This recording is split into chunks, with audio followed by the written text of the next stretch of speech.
अस्सलामुअलैकुम नाज़रीन, आप देख रहे हैं JN न्यूज़ HD। आइए एक नजर डालते हैं आज की अहम खबरों पर।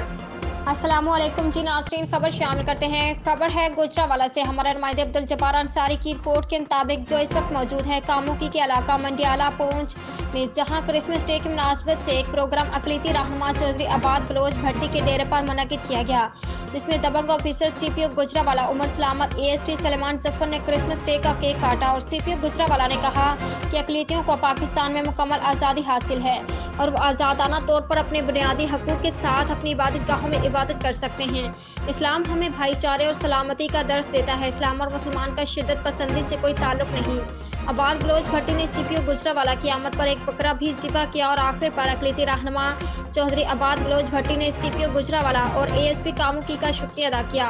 Report Abdul Jabbar Ansari, bureau chief JN news Gujranwala. हमारी मिनॉरिटी को और खासकर अंकल मान साहब का, मैं ASP साहब का तहे दिल से मशकूर हूँ कि जिन्होंने हमारी